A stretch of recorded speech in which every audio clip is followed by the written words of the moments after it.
Once upon a time, there lived a king. He was known for being just and placid. His guiding principle was simple: the people should have what they want.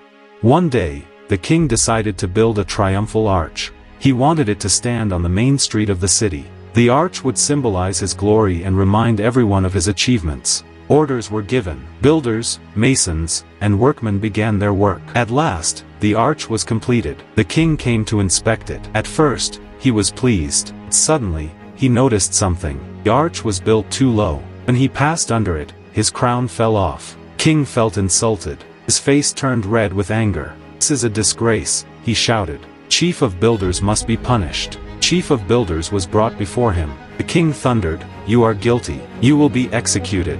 Builder bowed and said, "Your Majesty, I am innocent. The workmen are responsible. They should be punished." The king agreed and called the workmen. But the workmen cried, "It is not our fault. The masons gave us the wrong measurements." So, the masons were summoned. The masons defended themselves. "Your Majesty, it was the architect who planned everything. He is to blame." The architect was called. He calmly said, "O king, you approved the design. If there is any fault, then the blame lies with you." The king was stunned. For a moment, he thought deeply. Then, being a just ruler, he admitted, "Yes, it is true. I am guilty.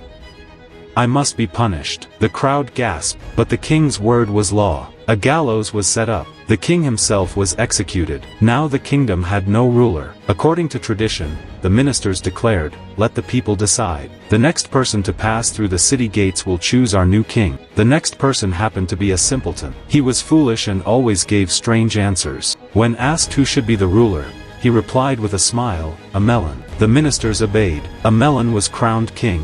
Strangely, the people were not unhappy. They had never cared about the ruler's appearance. For them, the only thing that mattered was personal freedom. They wanted to live in peace, without interference from the throne. And so, the city came to be known as the Melon City, a place where the people's will is respected, no matter how unusual it may be.